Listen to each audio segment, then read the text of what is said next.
Hello guys, welcome back to my channel commerce in one hand. तो पहले की videos में हमने कंज्यूमर इक्विलिब्रियम का मैक्सिमम टॉपिक कवर करा दिया है, जैसे कि कार्डिनल यूटिलिटी अप्रोच, जिसके अंदर हमने जाना था कि यूटिलिटी क्या होता है, टोटल यूटिलिटी होता क्या है, मार्जिनल यूटिलिटी क्या होता है, दोनों में रिलेशंस क्या क्या होते हैं, उसके ग्राफ्स कैसे हैं। उसके बाद हमने जाना था कंज्यूमर इक्विलिब्रियम क्या होता है। फिर जाना था हमने दूसरे वीडियोस में कि consumer equilibrium in case of one commodity, next consumer equilibrium in case of to commodities. इतने टॉपिक्स के वीडियो प्रीवियस में मैंने कवर करा दिया है वीडियोस में। आगे आप लोग जानेंगे about the ordinal utility approach, जहां पे हम लोग बात करेंगे for the preference of the consumer, for the preference of the consumer. मतलब कि कंज्यूमर के सामने अगर कुछ गुड्स रखे जाए, ऑप्शंस रखे जाए, तो वो पहले किसको प्रिफर करेगा, उसके हिसाब से जो कॉम्बिनेशंस क्रिएट किए जाएंगे, उस क्रिएट से जो कॉम्बिनेशंस बनेंगे, उससे कंज्यूमर सेटिस्फेक्शन जो मिलेगा वो हम लोग जज करेंगे in a case of ordinal utility approach.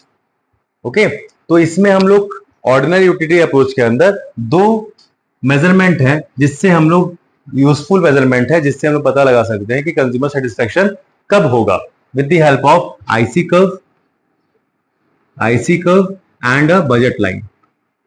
दो कॉन्सेप्ट हैं जिसकी मदद से हम लोग पता लगाएंगे कि consumer in case of ordinal utility कब सेटिस्फाई हो जाएगा।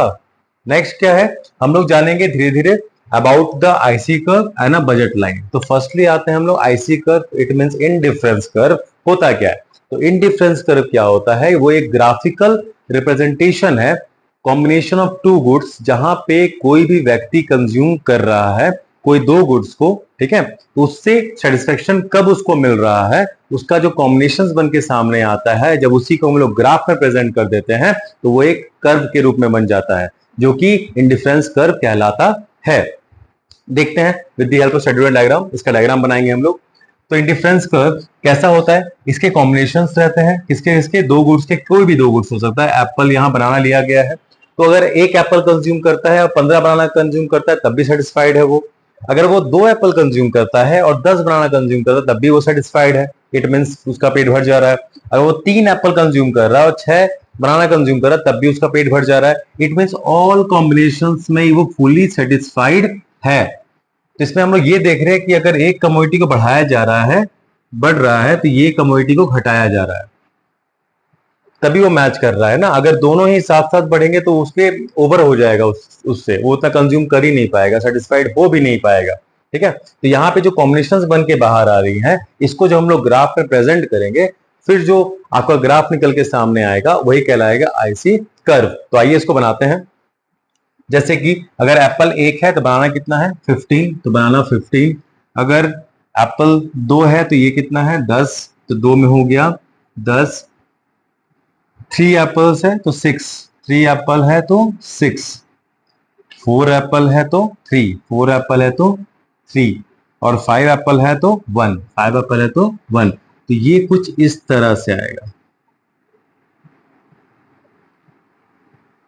ओके, इंडिफरेंस कर्व, ठीक है, इस तरह से ये क्रिएट होगा। तो ये क्या मालूम चल रहा है कि इंडिफरेंस कर्व आपका क्रिएट हो गया, जहां पे बंडल ऑफ 2 गुड्स क्रिएट हो रहे हैं आपके, यहाँ पे आपके बंडल ऑफ 2 गुड्स क्रिएट हो रहे हैं, ये हो गया।